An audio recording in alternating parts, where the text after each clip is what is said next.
Son premier cri, Django l'a poussé sur le lit de paille de la roulotte familiale. Sa mère, Negros, était danseuse. Son père, un artiste ambulant. Tellement ambulant qu'il abandonne Negros et ses deux fils, Django et son frère cadet Joseph. La caravane manouche s'arrête dans la périphérie de Paris après la Première Guerre. Le terrain vague offert à ses enfants de 10 et 12 ans n'est déjà plus le territoire de jeu de Django. Il rêve de nouvelles conquêtes. Dans les rues de Pigalle et de Montmartre, il fait la manche. Sur un banjo, il s'amuse, écoute et reproduit toutes les musiques qu'il entend. C'est à Paris qu'il faut être.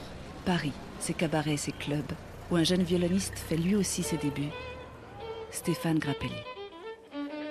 Django et Stéphane ont déjà entendu parler l'un de l'autre. Tous deux ont animé les rues de leur musique depuis leur première jeunesse. Stéphane Grappelli joue à la Croix du Sud. Et un beau soir, je vois descendre quelqu'un qui paraissait aimer beaucoup la musique.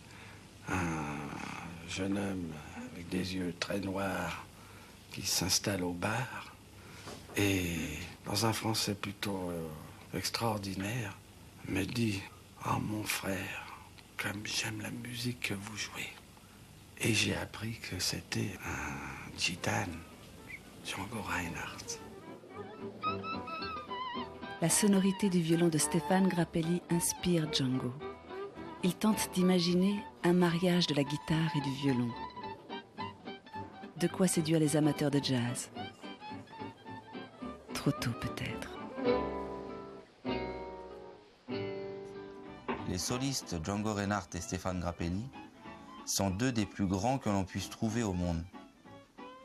Il est possible que même en Amérique, il n'existe pas un guitariste aussi hot que Django.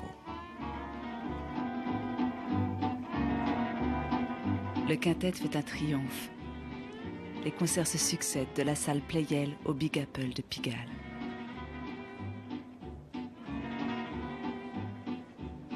Le Hot Club invite les musiciens américains de passage à Paris. Coleman Hawkins, Eddie South, Bill Coleman.